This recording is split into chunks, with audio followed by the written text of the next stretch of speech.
Yes. Okay, I'm doing a eulogy. You're right there. I'm doing a eulogy for my cousin. Can you hold the phone up? This phone. Oh, sorry. There's too many. Okay. How do you change Just hold it. Okay. Yeah, that's fine. Okay. Good morning, everyone. I stand here today to speak about someone who left us far too soon. My cousin Morgan, a name that holds so much light, so much love, and now so much longing. It's been 13 years since she passed, 16 years since I last saw her. And I didn't cry then, I didn't feel the wave of pain I think I was supposed to.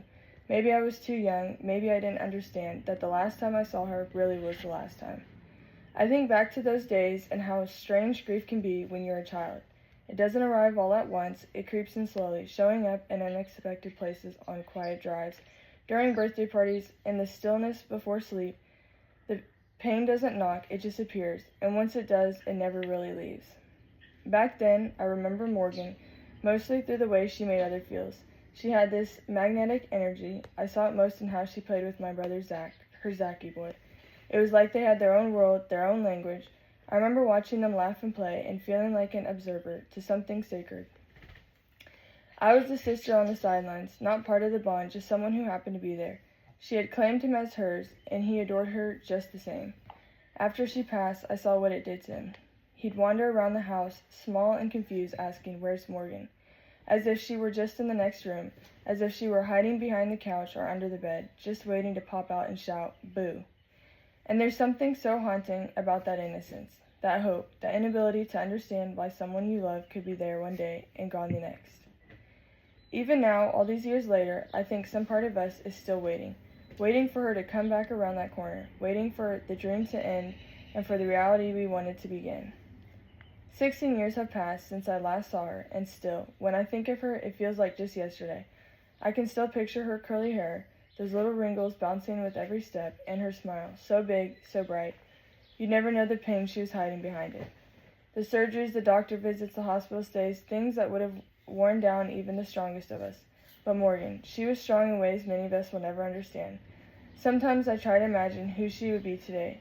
Would she love makeup or prefer sneakers and a ponytail? Would she be loud and silly or soft-spoken and thoughtful? Would she love school, or would she roll her eyes at homework the way we all did? I imagine us dancing together, laughing, twirling, running through a field of wildflowers where the sun never sets. It's never dark in that dream, it's always golden, like the light she carried with her never dimmed. In that place, we make up for all the time we lost. We laugh together, we hug tighter, and in that dream, everything feels right. Sometimes I talk to her out loud, not every day, but enough that I've stopped thinking it's weird. To someone walking by, it might just seem like I'm talking to myself. But I know it's her I'm reaching for. Her voice I'm hoping to hear in the quiet. My skin tingles when I stick out my hand. Did she grab it, or am I just imagining? I don't know, but I feel her. There's a stillness I feel sometimes, a peace, and other times it's anything but peaceful. When I'm alone, it hits me hardest. The floodgates open. Anger, sadness, confusion, all of it crashing in at once. One moment I'm mad at the world, at God, at the unfairness of it all. The next I'm in tears, overwhelmed by a grief that never truly goes away. And then somehow, out of nowhere, I'll remember her smile and I'll laugh just for a moment, just enough to breathe again. It's a cycle I go through more often than I admit. And at the root of it all is this one question that keeps echoing in my heart. Why her? Why my baby cousin? Why couldn't she live long enough for me to braid her hair, to spell her name in sidewalk chalk, to have even one real deep conversation with her? Why couldn't we grow up together? I imagine all the things we would have done, the FaceTime calls that would have lasted for hours, the weekends we wouldn't be able to go without seeing each other, the matching outfits we'd pick out just to annoy people. I'd be the loudest one cheering for her at soccer games. We'd sing, we'd dance, we'd laugh until our stomachs hurt.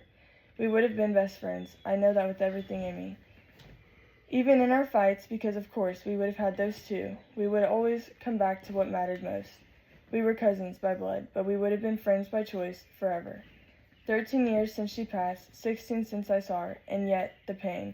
It feels like it just happened 5 minutes ago. That's the thing about love. It doesn't obey time, and neither does grief. Morgan, I didn't get to grow up with you, but I carry you with me every single day. In the quiet moments when I'm searching for peace, and in the loud ones when I'm laughing and I swear I hear yours beside mine. You're part of me, always have been, always will be. So today I speak your name out with sorrow, but with love, with hope, and with a deep, unshakable belief that one day we'll dance again in the sunlit field. Until then, rest easy, beautiful girl. You are missed beyond words, but never ever forgotten. Okay, let me see. Whoa,